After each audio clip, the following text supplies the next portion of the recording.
Welcome to What's Left, a weekly political discussion challenging the mainstream left. I'm Eduardo all the way from Mexico City with co-host, teacher and socialist Andy Lipson from Oakland, California, and Michael Hoffman, who's joining us also from the Bay Area, socialist and community college math professor. We're online at whatsappodcast.com. You can find that link to our site in the episode notes. You can also find my personal social media handle as @Don Please subscribe, rate, review, turn on your notifications, and share your favorite episode where you found this episode. We have merch as well. If you fancy a shirt, you can always contact us through our site, and Andy will always respond. Thank you. Giving credits to Andy. All right, thank you. All right, let's go. So I wanted to bring up something that we brought up in other episodes. I think we haven't dedicated an episode to it, if I'm not mistaken. And I was telling Michael that we have mentioned it in other contexts that I think are important. And given what's happening in today's world, and this was an event that just happened last month, I thought it would be worth having an episode dedicated to it. It's on our list of topics that we've been meaning to discuss, and it's the Brics Summit. And so I think it's been growing rapidly with over 40 countries trying to sign, interested in signing on. But the Brics Summit is the annual meeting of the Brics countries that this year was held in Rio de Janeiro, Brazil, on the 6th to the 7th of January. And it was the first summit to include Indonesia, which officially joined on the block. And so it is the different countries that are coming together and have created an alliance that I think shows the declining influence, I think, to the U.S. American influence, as I was saying, and European influence as well, of the West, that I was telling Michael. So I thought maybe we should take a look into it. Very quickly, I forgot to mention Brazil, Russia, India, China, South Africa. Very threatening countries, especially Russia and China being on there. So I think we'll see how we'll have this discussion where it will lead us. Yeah, go ahead. Well, for me, I don't think I'm just thinking about the BRICS summit, but about BRICS as an institution, a developing institution, of what does it represent for what's happening on the globe and in the world, in the world of geopolitics and economics and things like that.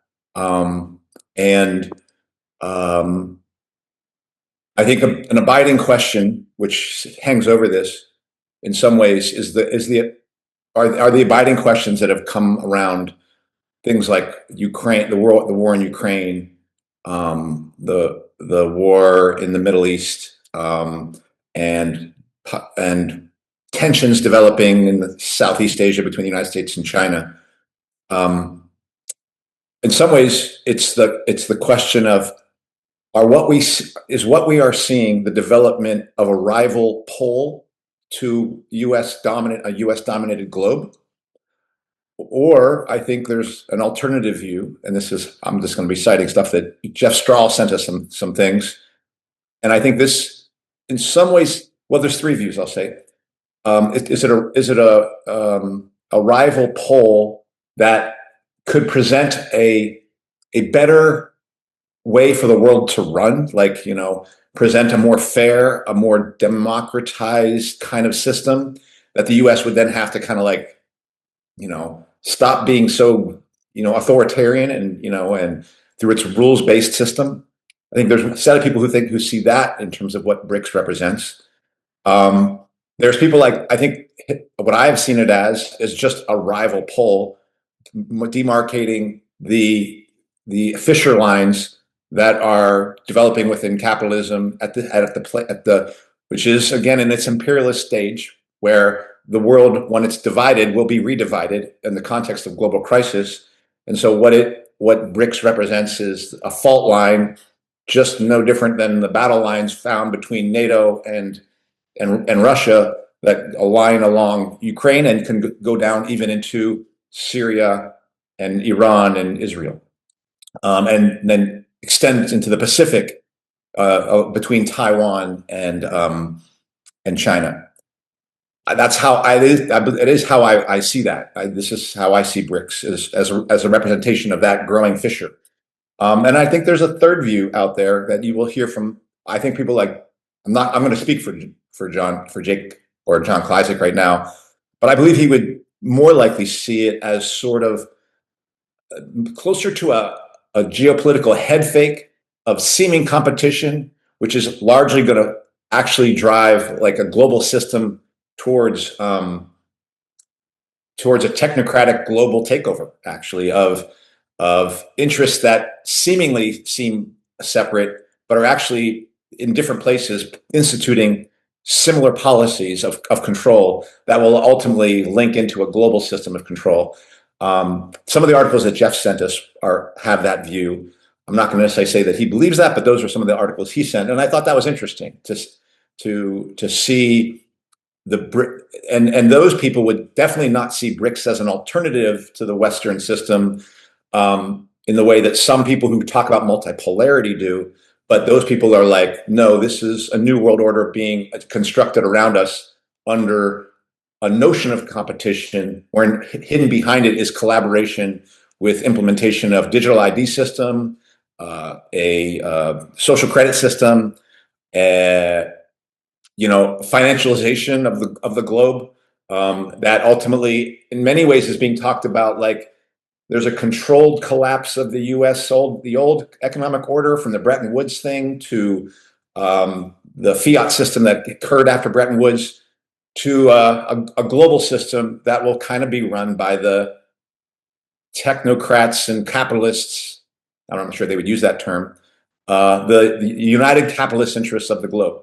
So that's another view of it. And so I think assessing Brics that way, this is what I'm interested in this discussion is what does Brics really represent? One, and I'll just leave it at that because I think we'll talk more. Some of the major developments, or at least like the thing that seems the largest threat to U.S. power in Brics is essentially the de-dollarization.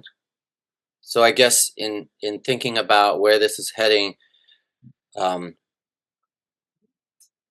wondering how we understand, the unipolar world of the United States, and if there was. I think I'm struggling a little bit with this idea, like that there's this plan, that this is all sort of planned, and that there's a controlled demolition. Because what I see is the U.S. losing its grip and a more natural process, essentially, of capitalism's trying to, capitalism in different places trying to get out from under the thumb of the U.S. and the U.S. fumbling around and actually helping them.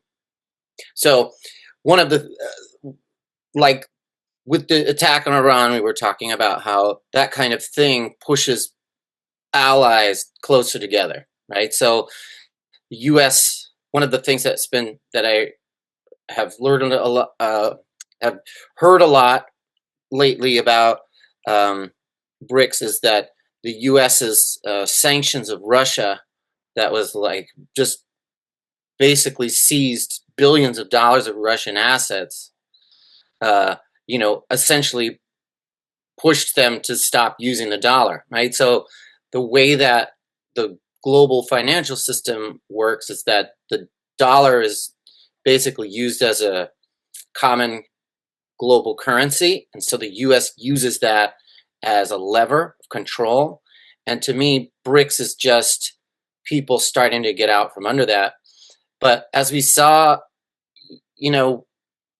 that within the Brics countries, these are not people who are all shunning the U.S. Like, all these people still want to do business with the U.S. Even Russia does. It's not.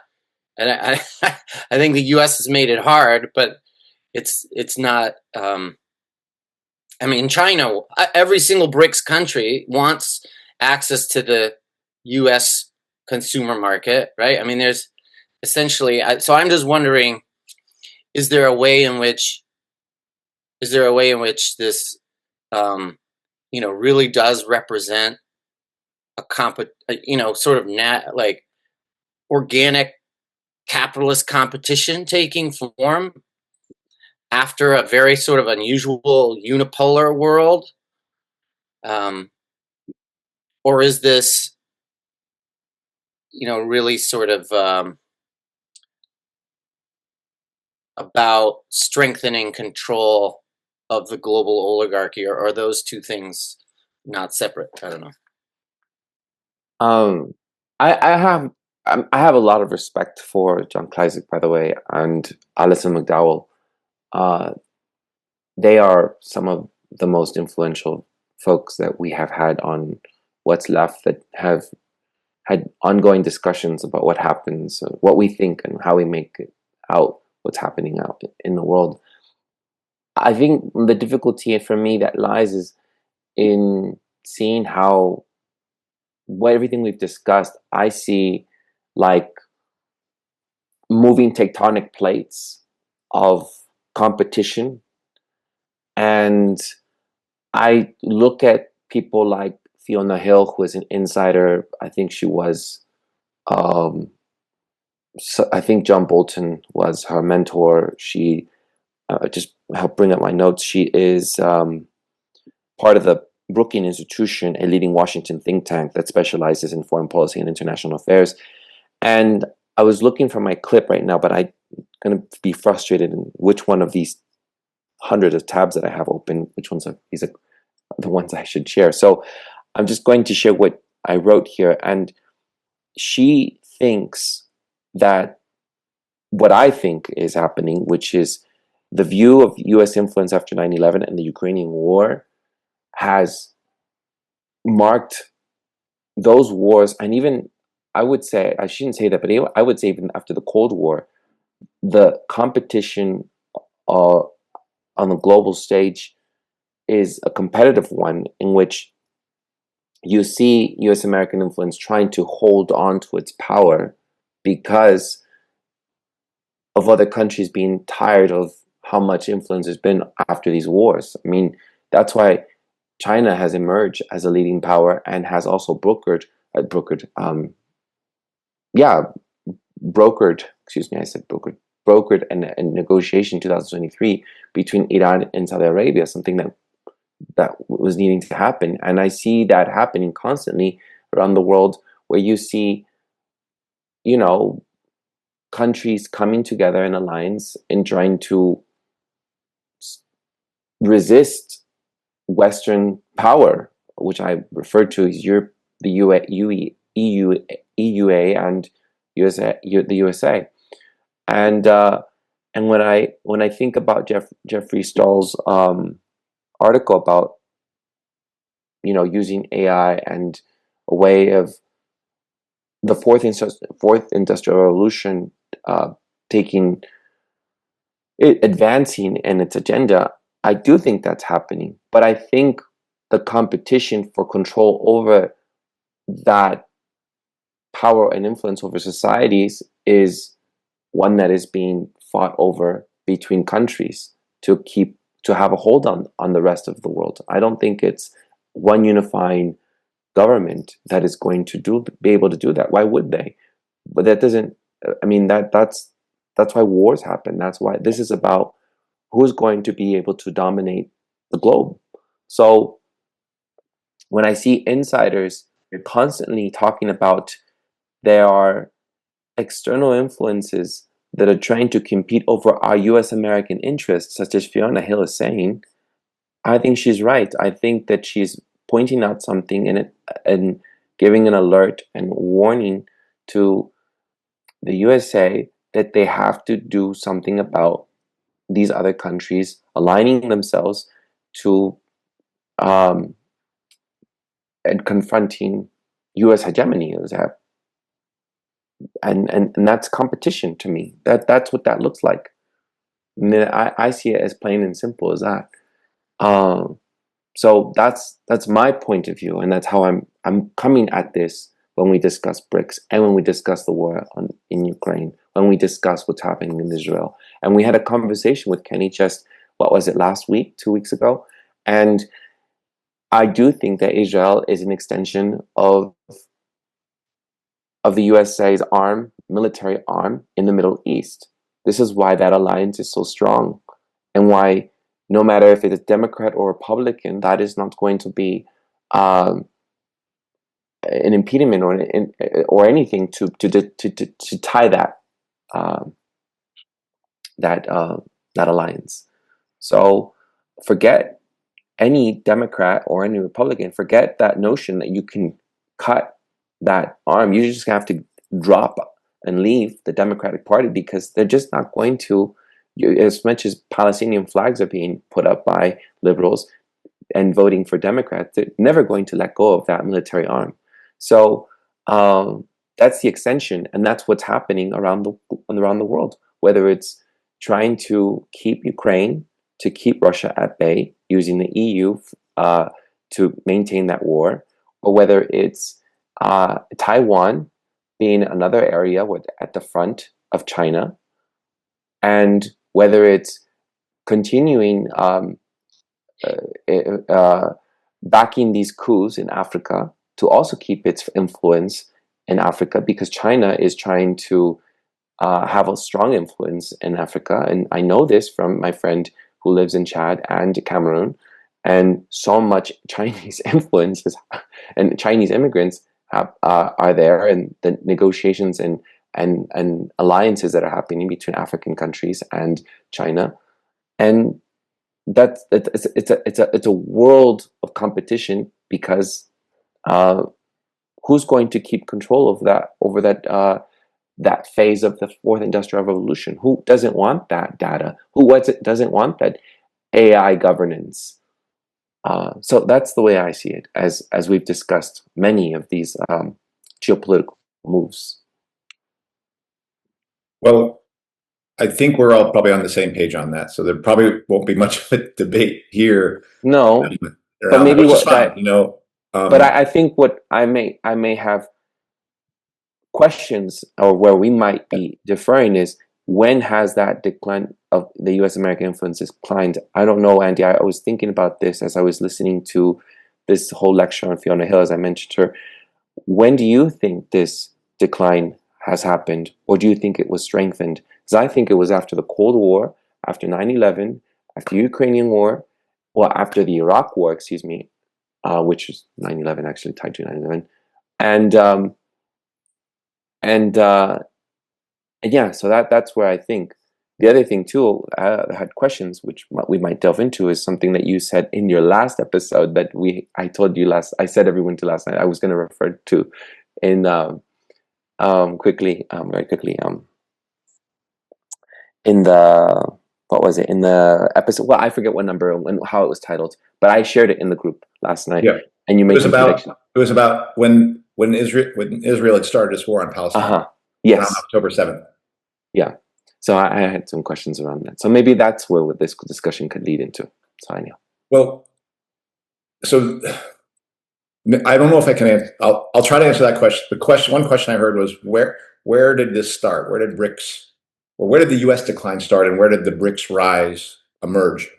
I don't know. Here's my best answer to that is there are many people who talk about China not really being a competitor of the United States, because they go to a period in the 1970s when Rockefeller and the US was trying to invest in China and develop China. And it was developing China in that time as a counterweight to the Soviet Union. And so people look at that period and they go, well, look, the US was trying to build China. So what happened? Is the U.S. going to build its own enemy? Yes, that's how capitalism works. The ally that you build to fight your enemy will later become your enemy. That's would happen with Russia and China. Russia and China are not friends. They are capitalist allies, and when they successfully, if they were to do so, take down the United States, then they will go at each other, and people will be like, "How is Russia going at China? They were allies." It's because it's capitalism. It's an inherently competitive system. And so a similar thing I think has happened with Brics. BRICS was coined by a Goldman Sachs person back in 2001. And it was actually, it emerged as a more meaningful body after the second most recent global crisis in 2008. And actually, it was seen as facilitating Western investment into emerging markets that was actually being restricted, in some ways, by some of the monetary policies of the U.S. government.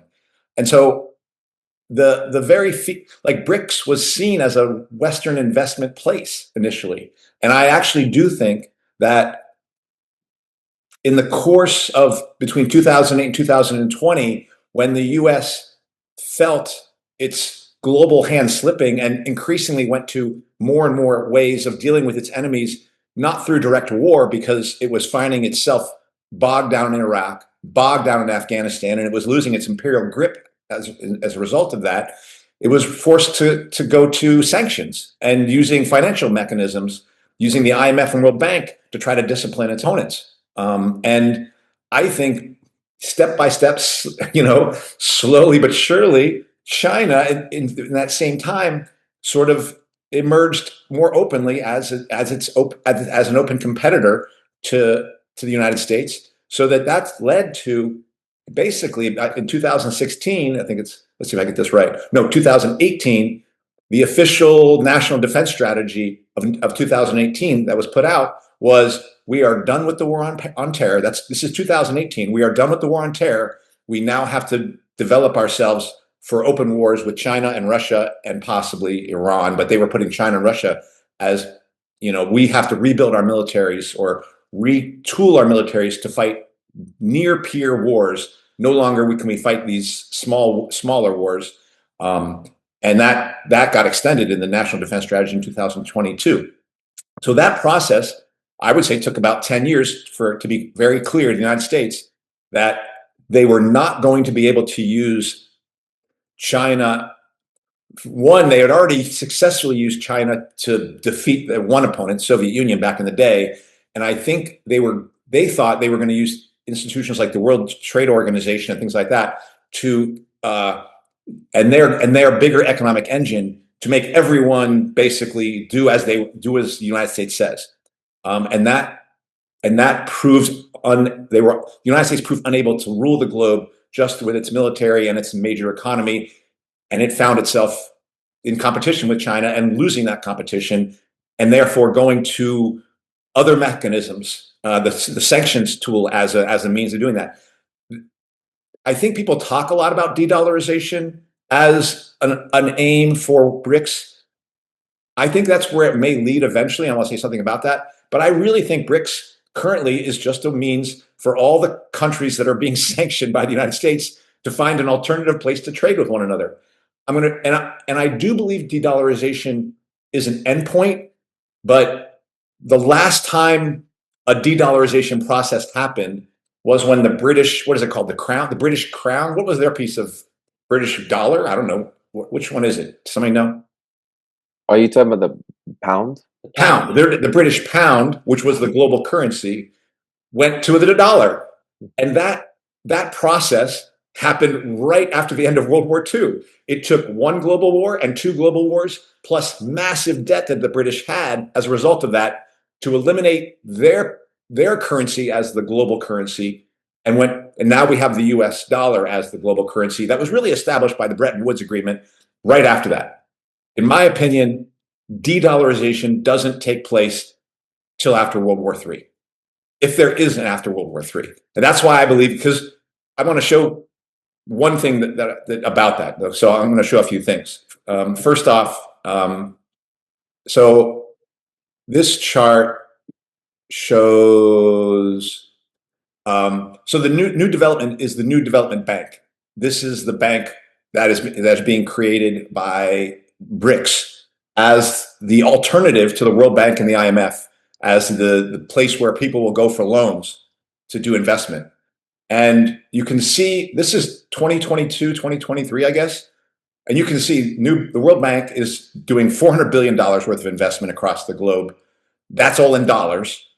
And the New Development Bank, what is there? It's like 20 billion or something.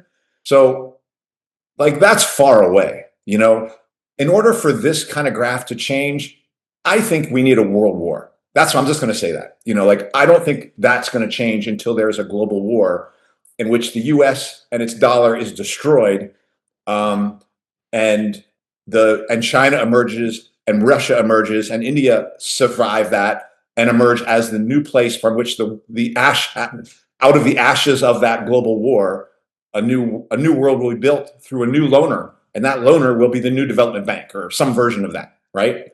So I don't think that changes like from that switches until there's a global war. But I will say there are some really interesting trends that do indicate something financially is going on. This one, and this is just an example for Brazil trade, but Brazil trade or South African trade, and like you mentioned, Eduardo, the last summit talked about going from Brics of 5 to Brics of 10, like, including the United Arab Emirates and Egypt. I guess Indonesia is included in that, but there were some other countries as well that are now full members, and then there's partner members.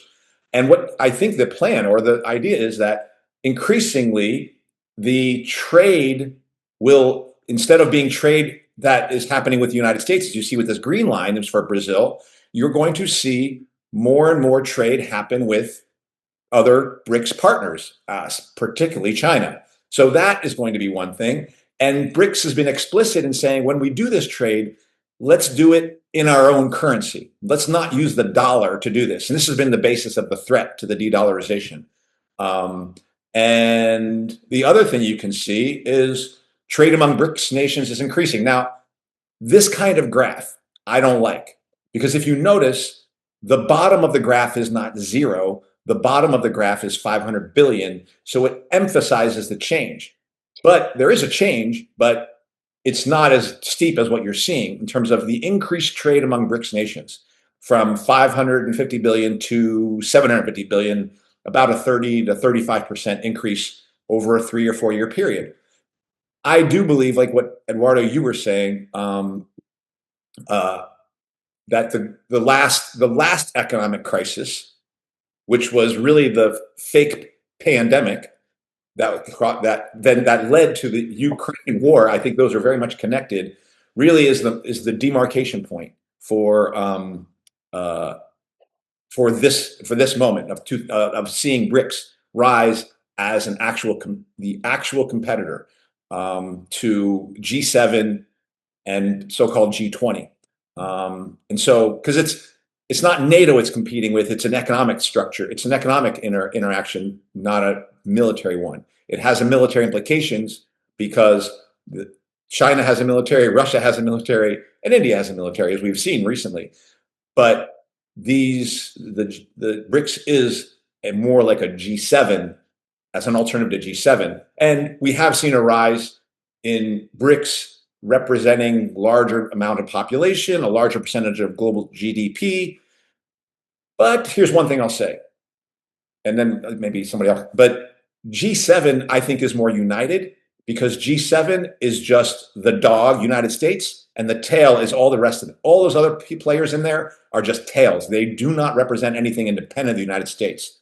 So that's not really an alliance. It is the United States running the globe with the G7, including those other 6, Canada, Italy, Germany, France.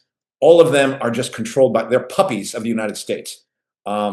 Whereas BRICS represents closer to something where all of them, none of them have the power to just say, we're going to tell you what to do. The only one that might be able to ever be there, I would say, seemingly seems China. But since this global war that Russia, I believe, has done well on, in terms of projecting its global influence, despite losing at least 100,000 of its own population in the war, I believe, in terms of killed. That is more democratic because no one has emerged as the global hegemon from within it.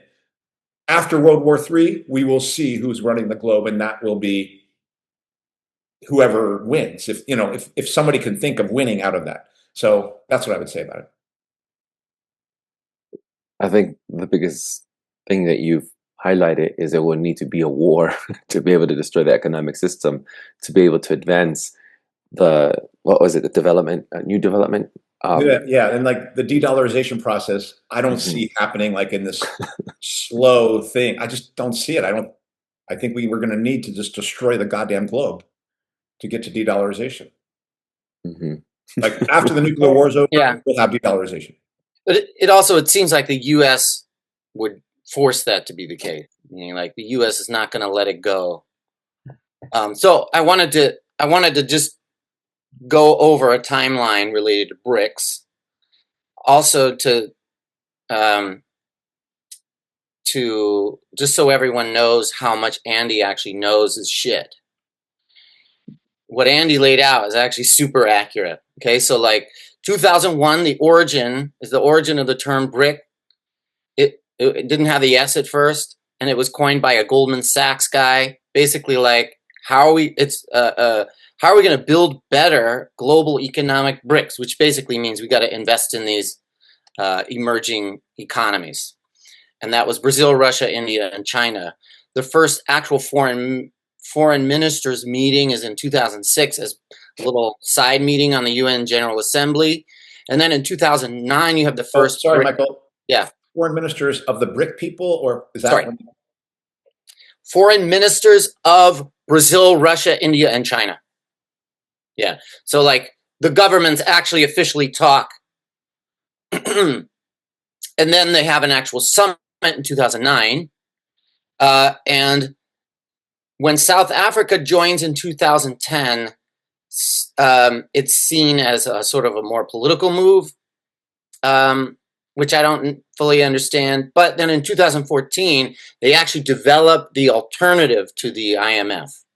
They developed a new development bank, right? So 2014 is also about when U.S. investment in China is at a peak.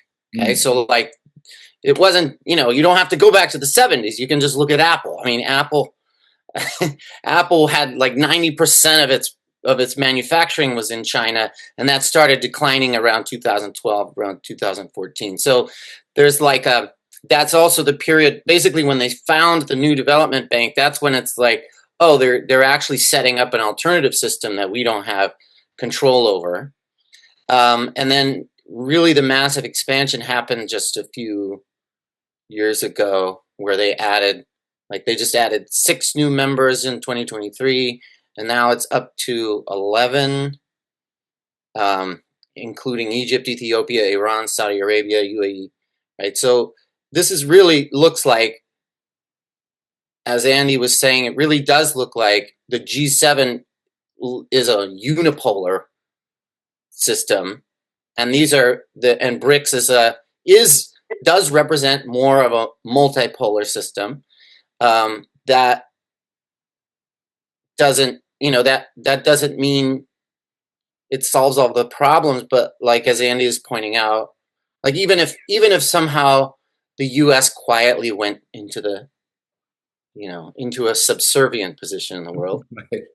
Oh, we'll just join BRICS. We'll put a U on BRICS. BRICS U. Right. We're still talking about a system that's based on investment by investors who expect a return on investment, and that's what organizes what gets produced, and that therefore then also relies on exploitation, right? So it's not a panacea, which I think a lot of people now just see the unipolar versus a multipolar dynamic as like, well, obviously multipolar would be much better. And, in a near-term sense, I want to say, for example, specifically, like, I think China is not the major problem in the world right now, right? Like, just count up the bodies. Like, who is China bombing? They're not really bombing anyone. Where's China's genocide?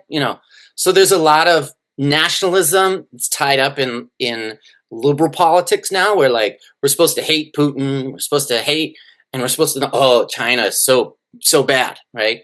And I like that we can have a critique of these things that's like, it's not not about the people at the heads of things. It's about the actual dynamic of how things are organized now is not good for humans. But what we're facing here is not a sort of democratic choice between a multipolar world and a unipolar world. What we're facing is highly centralized power confronting people who are trying to, have their own centers of power, and that is the basis for world wars. In terms of the mainstream left, I guess that's actually a critique that I think it cuts both against. You have the liberals who are basically like sort of ignorant, I think, of this reality. They just think Trump is bad, and if we just had like if we just get a nice person at the head of the U.S., then actually the U.S. is better, right? Like liberal ideology really does buy into that. Like I'm talking to a lot of friends, it's like they're like, oh no, they still buy into this thing like somehow Trump and Putin like love each other, and it's bad that Trump is being nice to Putin. And I'm like, but I thought Trump was the fascist, and you know what I mean? Like what it is they think if we just had Obama up there, it'd be back to like, okay, now we're the good guys. Right. And on the other side, we have a left that sees Western hegemony as itself, and it sees Western hegemony as the problem, not necessarily capitalism. And there's a case to be made, and some folks make this case that the West imposed capitalism on parts of the world, which isn't wrong, but they also don't necessarily see that this clash that we're headed towards requires a different framework. Like this, if you're thinking Brics are the good guys and we hope they win, then you're still sort of in this nationalistic framework, and you don't necessarily then actually take the power away from the people who are going to kill us all. So, I mean, and that's a little abstract. I think. Oh, I need can I point to think that? about that more, but yeah. Michael, can I point to one thing that's not abstract, because it's an actual conversation I've had with fellow socialists. Yeah. I respect who were critical of COVID and things like that, but in criticizing Western imperialism and U.S. imperialism, they see Brics, South Africa, Venezuela, Brazil, as a kind of lesser evil alternative, like we can make united front with them almost for the possibility of revolution. And that's a false notion. Like, but that exists in revolutionaries' heads. Right.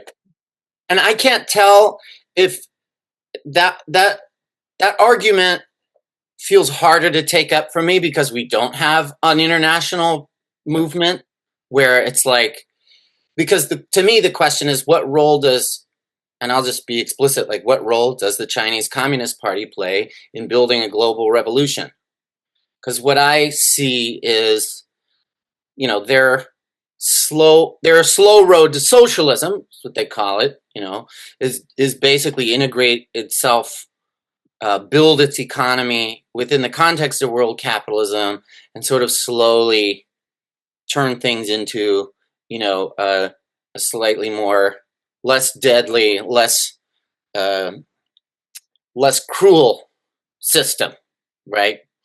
That does have more planning, right? That does have less, homelessness and poverty, but when confronted with the reality that we have to take, like the power will have to be taken away from the people in the U.S. ruling class. How do they stand with relation to that, right? There was a while ago where I was convinced, like, I don't trust anyone who's not calling for a worldwide revolt against capitalism, right? Right? So what is China doing to overthrow the U.S.? It's just sort of competing, and this is a complex question in some ways, but it's also like politically, I feel like it replaces politically, like hope in China's Communist Party replaces the need for us to build something here. Yeah, and it really is, in my opinion, it's even worse than that when we as revolutionaries side with that side and think that somehow that us in the United States, when we see China defeating or Russia defeating the United States, making things worse here, like somehow that's going to like make things better for us. Digital IDs, central digital currency, social credit systems are all much more advanced in Russia and China and India than they are currently in the United States, actually. And the data collection that those countries need to use to impose that system are more advanced. So US losing that competition means the US has to accelerate the development of data collection to do digital currency, to build that digital ID, to build a social credit score, so that it can actually control its own population to extract surplus value so it can compete with that side. The complication is, as revolutionaries, we hail the defeat of our own empire. We do hail the defeat of our own empire to make it easy, because a defeated empire abroad means there's opportunities for revolution within that own country. But we cannot mistake the process of our empire being defeated for something that's leading inherently to something that's more democratic. It is not. It is leading to more of a system of control, because the people who are defeating this empire are also empire builders who are building their empires on the backs of their own population by building a fourth industrial revolution technocracy that facilitates the development of AI and capitalist control. So people are just missing that dynamic. The only thing good about the US losing is the degree to which it creates the opportunity for us as workers in the United States to defeat and take down our own government. If we aren't doing that work of our own organizing to build our own system and defeat our own government, then all this really means is one wrecking ball gets replaced for another wrecking ball over working class. I see that argument. I want to follow up with, if I may, just to shift gears a bit, because we had an episode where you had made some predictions back, what was it, 2023, late 2023, after the October conflict in Israel and Palestine. Yes, and the episode was called Standing with Israel Means Falling for Technocracy. That was the episode. Yeah. There was a lot covered in that episode about, people in the freedom movement supporting Israel. And but some points you made some predictions about how I thought were spot on, others I have questions on. I thought this war with Israel against the Palestinian people has been ongoing. Look, we're in 2025, and you made that prediction like this is going to be a game changer, and that was spot on. What I have questions about is, at that time you mentioned, I was listening to it last night, you said that this also was a game changer globally, that we were going to be entering a stronger military engagement with other global powers. And I see that still happening. I'm not sure if it's accelerated. I think there are questions, especially what you think about the summit that was supposed to be had just yesterday. I mean, I'm bringing this up in the context of Brics because I'm going to share an article here very quickly. Excuse me. Oh, can you open up? Oh, sorry. Yeah, allow. This article is about, from Reuters. This is something I had thought about. And I'm just going to bring up in the context of Brics why I think this is important, because this is about the strategic context and tactical outreach that Putin made, that this summit in Anchorage, which was supposed to be had yesterday and Friday, Putin called with Brics heavyweights, like it was China, Xi Jinping, India Modi, and Brazil Lula, to align messaging and seek support ahead of the Western meeting with Trump and Europeans' influence on that call. So I see that those multiple calls with those international leaders who have been sanctioned were talking about, in this article, it mentions that Xi Jinping expressed support for reinforced US and Russia dialogue aimed at political resolution of the Ukrainian crisis that highlights China's deep strategic and economic ties with Russia. And also Modi also talking about being appreciative of Putin's updates, but also facing tariffs and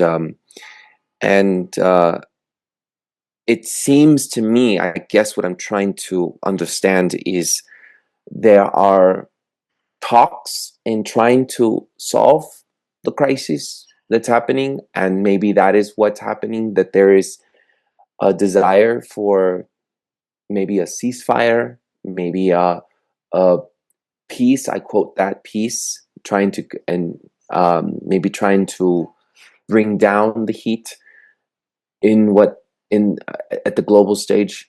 Is that what I'm reading into, Andy? And what you had predicted was that maybe we'd be entering a stronger World War III fight that was going to happen after the October 2023 conflict in Israel and towards Palestine.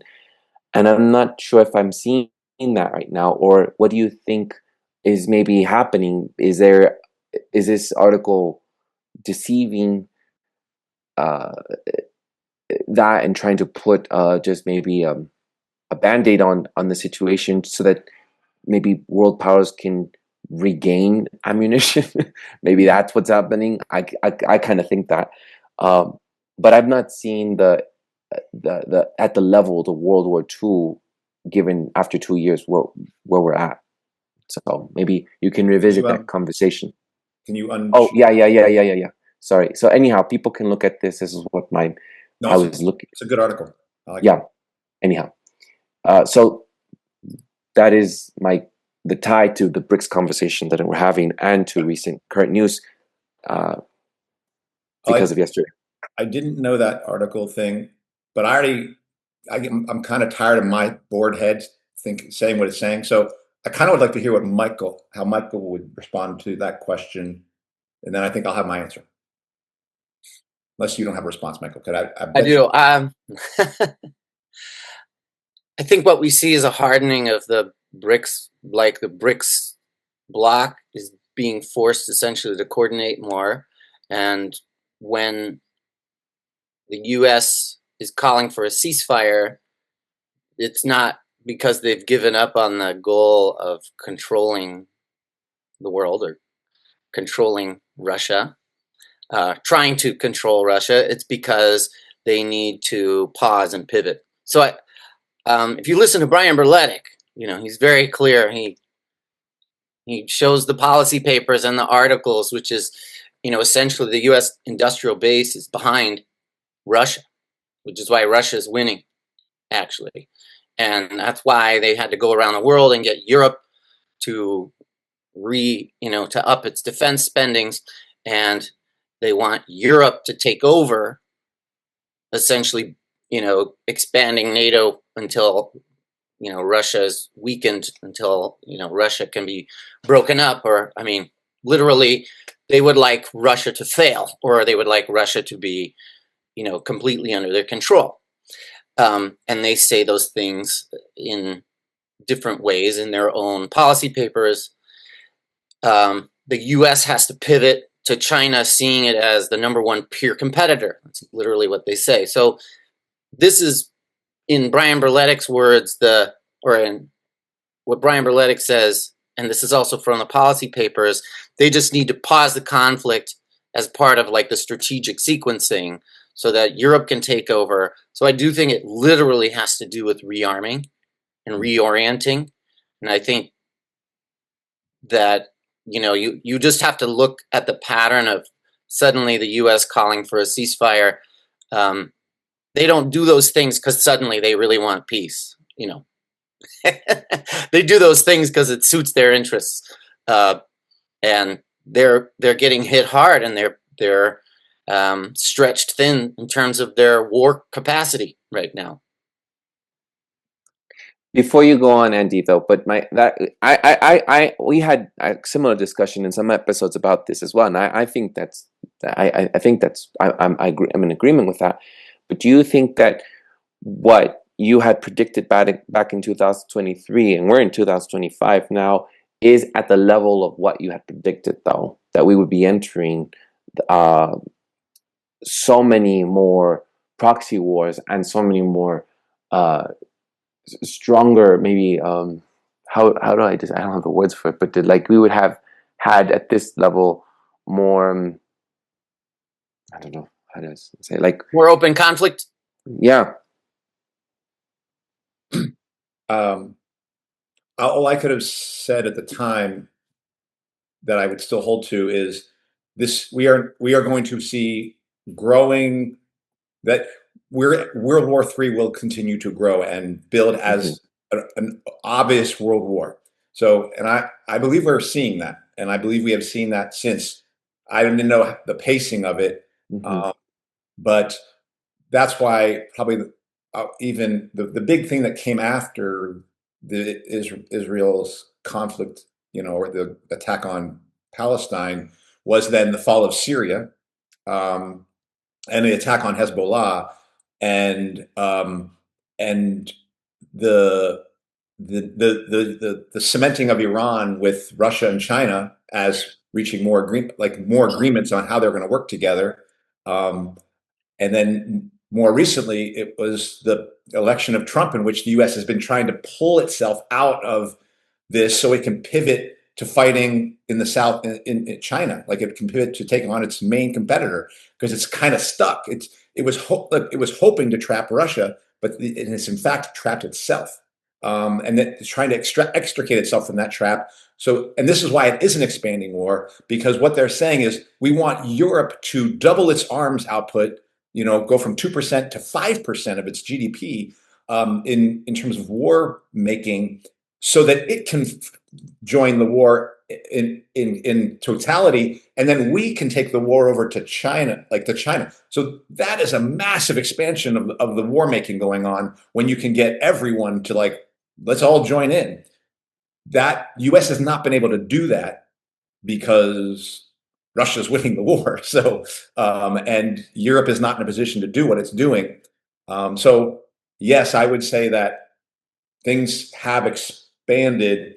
I don't know. All I can say is the things I thought were going to happen, which is expanding war, I definitely see that happening. And it's sort of being held at bay by the inability of the European powers to force the level of turnover industrially, and the inability of the United States to pull itself out of Ukraine so that it can focus on China. That's why one prediction I've made that has not emerged this year, that's why I really thought there was going to have to be a false flag to make it so that, like a Pearl Harbor like event, to allow the U.S. to justify a massive influx of industrial building, like basically become more of a state capitalist power, to really basically say, Ford, you're now going to be making tanks, or you're going to be making drones for our war, because they need to move away from a completely privately controlled military industrial base. They need a state-controlled industrial base to really get themselves prepared for the kind of fighting that's going to happen. So, yeah, I mean, there are predictions that I had at that time that I'm more doubtful of, but that was one that I feel like has been secured. And your article that you sent, that you just sent, I didn't know about, but it helps me at least see that with Putin doing all this lovey-dovey stuff with Trump, he clearly got the A-OK from Xi and from the Brics people to say, I'm going to go over there and I'm going to court Trump. I'm going to be it's going to be a love fest, because what is the U.S. trying to do? U.S. is trying, and Trump is trying to do. Well, the U.S. right now is trying to separate Russia from China, And basically, Putin is saying, look, they're going to try to separate me. What do you want me to do? Do you want me to make mean words or nice words? And they're like, make nice words. And I don't exactly know why, but one of the things that Brian Berletic also says is that in this conflict, who has time on their side? Personally, I believe Brian Berletic is right when he says those other powers, China, Russia, and India, have time on their side. So if they can just extend this out and have this all be like, okay, we're negotiating this and negotiating that and blah, blah, blah, while Russia continues to hammer Ukraine and hammer the West and make them look weak. And that's what's happening right now. The West is being defeated in Ukraine right now. And it's even more obvious than ever. So if they can do that while simultaneously starting a process of negotiation that makes it harder for the United States to make war with them, then I actually think the U.S. is undermining itself, because its only win here is a quick strike, a nuclear attack that wipes out the ICBMs of Russia and China in one fell swoop. That's it. That's the only way they win. And they've got to create a pretext for that. And or just do it. I would say, something that almost everyone made the mistake of in the early stages of the genocide in Gaza was to underestimate the cards the U.S. had to play globally, right? And you had everyone declaring like the U.S. empire is done, and then when Syria fell, it basically meant that the U.S. was not as desperate, right? The U.S. is not desperate enough now where they're launching their nukes. So I think it's difficult.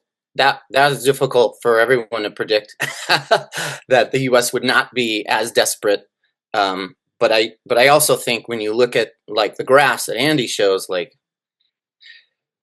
most of the trade in the world is still with the dollar, which represents U.S. power, right? So I do wonder about why the choice for Putin to feel, to put on a friendly face. To me, it's like, well, that still reflects a balance of power in the world. Yeah, probably. It's not,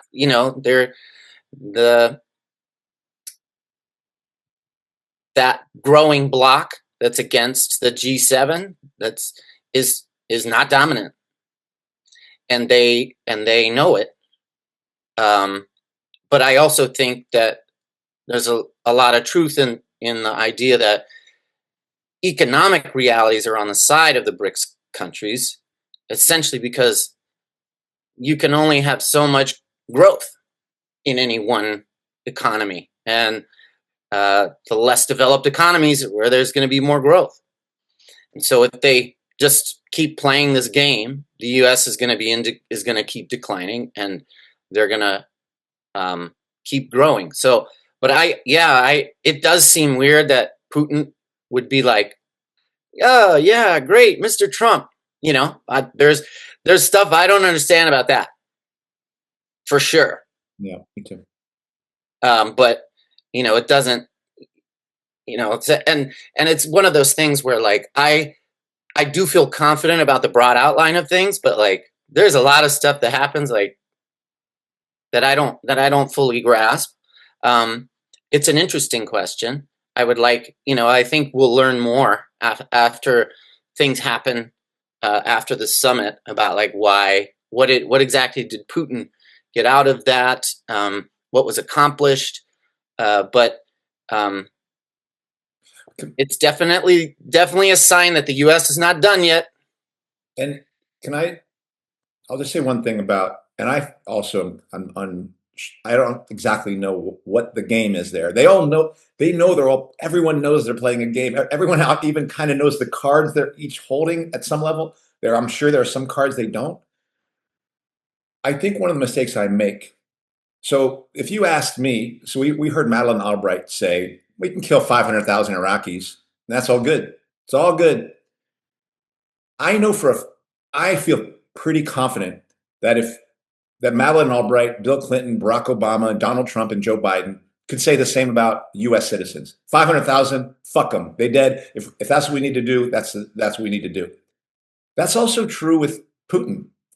Putin has had, at least, like I said, 100,000 Russians killed as this war. He doesn't care.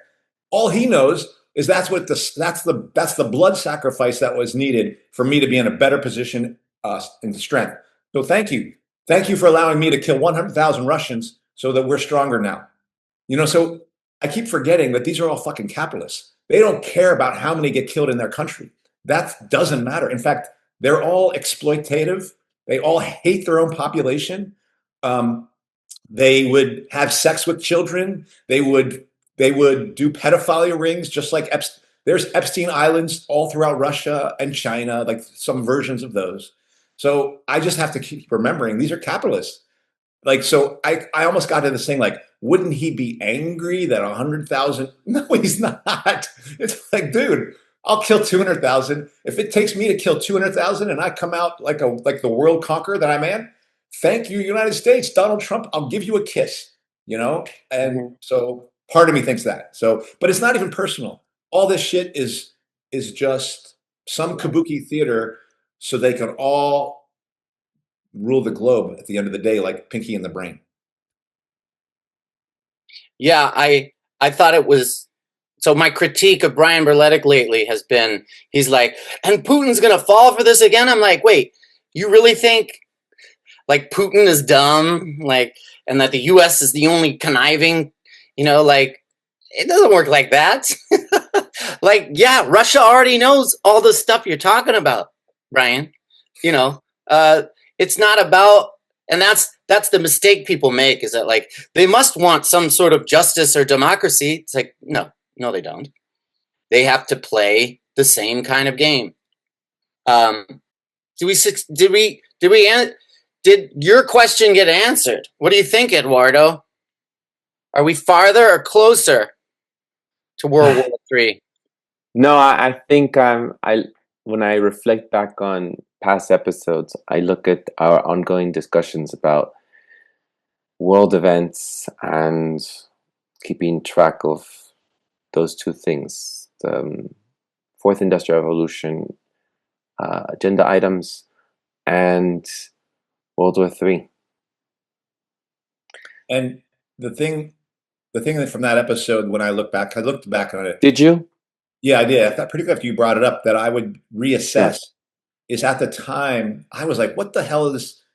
Like, there were people, I remember, saying that that Mossad and the Mossad forced October 7th to happen so that they could then do this. It's a point that I'm more and more kind of convinced of. But at the time I was like, wait a second, this is just going to stretch the United States even thinner. So at the time I was kind of thinking like, wait, I actually think that Russia and China kind of pushed Iran to get involved in this to kind of force the hand here, because it made me think that they were trying to extend the United States onto another front. What happened in Syria helped me understand that I didn't have there were things I just didn't understand about it, and I have since come to question, like, become more convinced that more likely than not that October 7th event was something that the United States and the U.S. false flagged it up. I mean, and China and Israel false flagged it up like they did 9/11. But I would still say the overall thing of World War III expanding, for sure, that has happened since then. Do you think Pearl Harbor was false flagged up? Yep. Yeah. They knew that was coming. They took the pieces of the puzzle that they were going to keep and left the flunkies there to stay. They get bombed so they could then be a pretext for them to go into the Pacific. So they knew it was happening. It was coming. Yeah. I think there's a little bit of a debate to be had about a false flag versus they let the other people do it versus like we actually did it ourselves and made it look like anyway. I feel like functionally they're almost the same thing, but I would say I honestly think the main thing to look at is not the rhetoric of the leaders. And this is the thing that just when I hear people talking about, well, you don't know what Trump's going to do, Trump is unpredictable, I'm like, what idiots. Like, you think that the moods of politician is what like shapes major military decisions? Like, no, it's not how it works.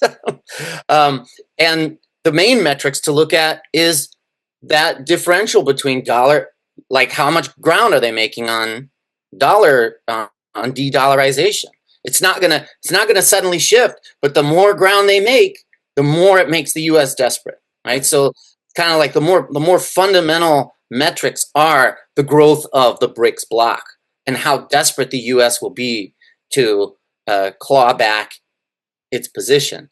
I also think you'll see, a lot more. I mean, it's hard to have even more, but you'll see rounds of demonization of our enemies. Right? There's going to be a lot more drum beating for war as things intensify.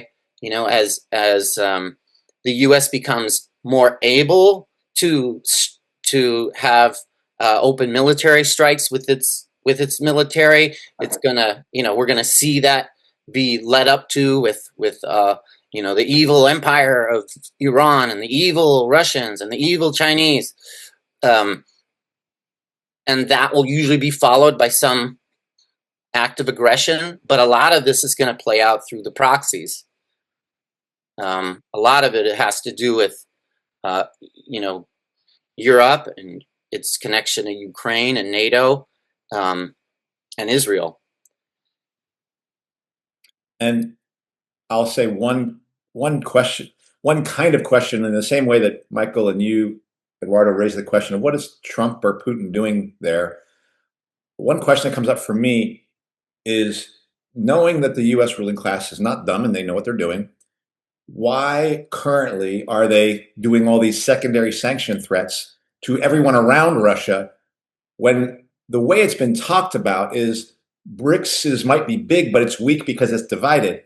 So what are you doing sanctioning all the people around them to try to push them together? Right. That, I'll be honest, I don't have an answer to that question, because I think they must know what they're doing, but it doesn't make sense. So look, we have our best guesses here, but there's things I don't quite get. Like, that's just like a dumb play. It's like, okay, their weakest thing is that they're not together, so we're going to do things that really we're not ultimately probably even going to follow through on and force them together. What are you doing?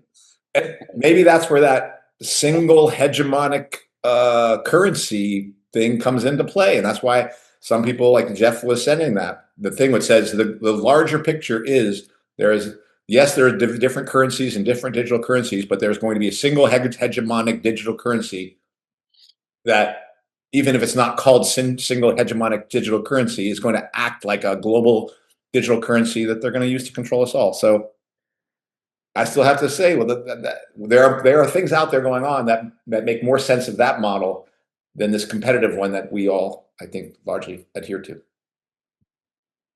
Something we didn't cover, and I think as we're winding down, I'm sorry, was I thought this was interesting that since it's related to BRICS, is that this is the first time that there were comprehensive declarations on the global governance of artificial intelligence, emphasizing the need for AI development and deployment to be fair, inclusive, sustainable, and respectful of human rights. Of course, all that's a guide to saying how we're going to each fund and develop AI for our military use or control of the population. But I thought it was interesting that they advocated for the United Nations as a central authority to lead AI governance efforts globally. So that is interesting. That I'm just looking at some of the things I had on my tabs. I'm sorry, I actually just missed what you said. They put who in charge of? They're trying to advocate for the United Nations as a central authority.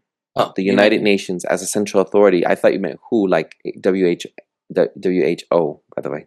Oh, who as a central authority to lead AI governance and efforts globally. Sorry, go ahead. It's not something I think we should delve right into, because I don't think that we're going to cover it on this one, but something as like I did with Andy's episode, the episode we did, something that, as I mention it and it's on record, I'll reference back to for a future episode so that we can delve into and discuss, but only like putting it there on the shelf of this episode so that we can continue exploring. But this is the first time that they brought it up on the Brics Summit. So AI development.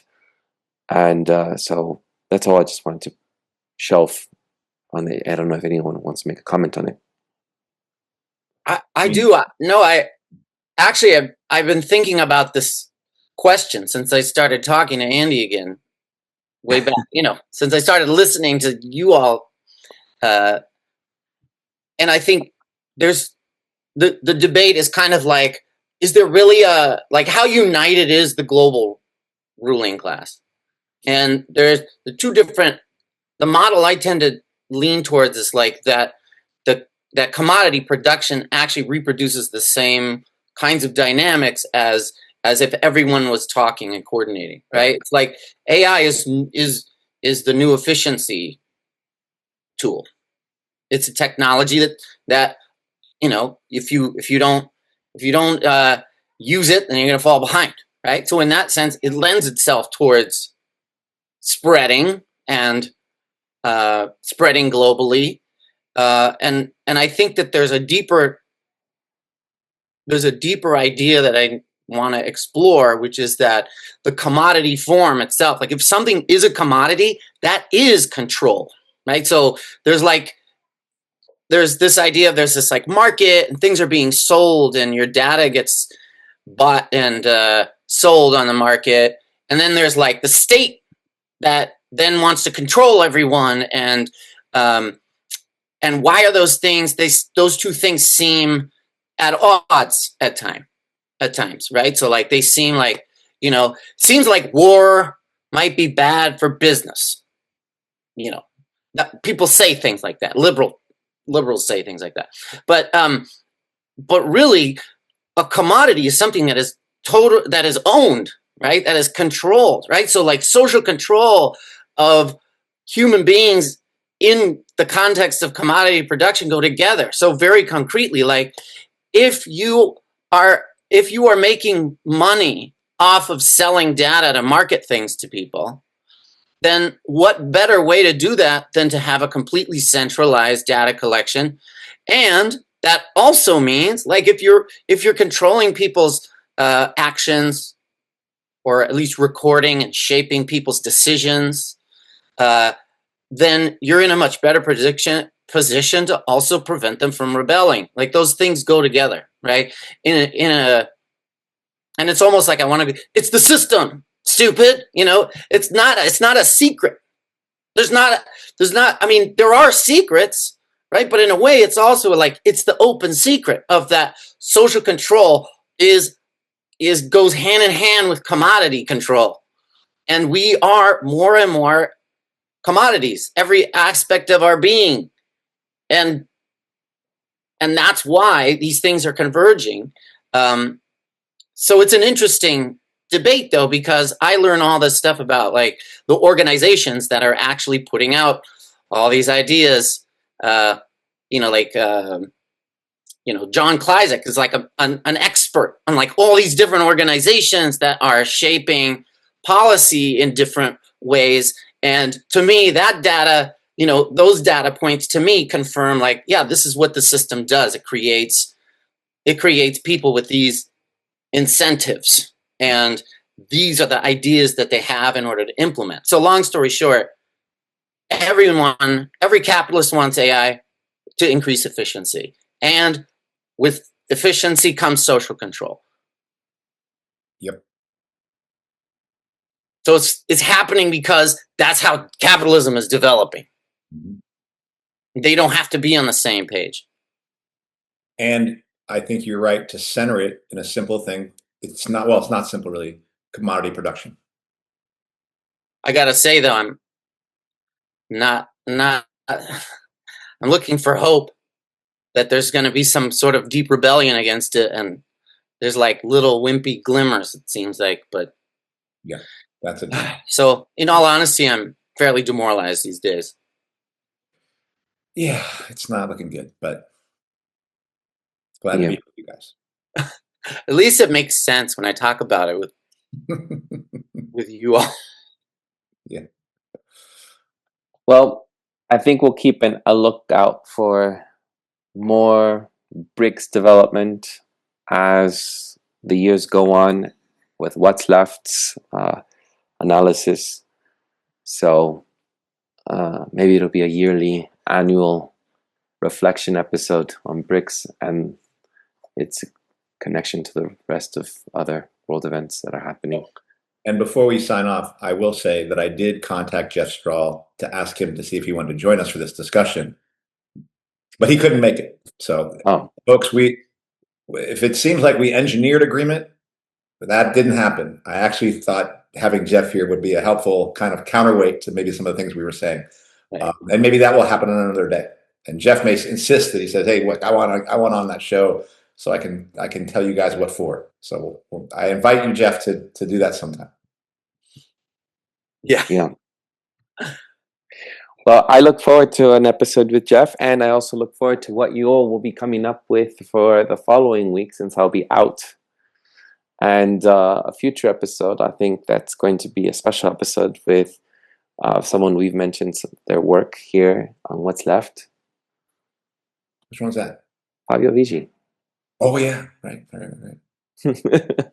Looking forward to it. I just didn't know if you wanted to mention it. I got to find out with Kenny if September 1st works for him. So yeah. So I'll be out for 2 weeks. Thank you for proposing this topic. Yeah. Thank you, Eduardo. Yep. Yeah. Well, thank you all for joining in. It was on our list of topics. I do have a question for you and about next week, Wednesday, because I have an alternative to what we were thinking about in terms of spirituality. Sure, that's all right. I also have a proposal, but we'll discuss that afterwards. So let's sign off. All right. Well, that does it for this week's episode. What's Left is a weekly political podcast / channel challenging the mainstream left. We post information about our topics and our guests on the episode notes wherever you found this episode or on our blog on whatsthappodcast.com. You can find past episodes to this podcast / channel there and connect with us. I remind folks, if you like anything you have heard here, please subscribe, rate, review, turn on your notifications to any of our platforms on Spotify, iTunes Podcast, BitChute, Odyssey, YouTube, Rumble, or Telegram. You can find our blog and any of those links in the episode notes wherever you found this episode. If you would like to give us feedback about something you've heard or suggest something for us to cover, contact us through our blog. Otherwise, we'll keep going through our list of topics and we'll go one by one, trying to tackle every one of those. There's 100 of topics that I was looking at. And so contact us to change it up. I'm Eduardo Barca with co-host Michael and Andy. Thank you all for joining us and thank you all for listening. Ciao.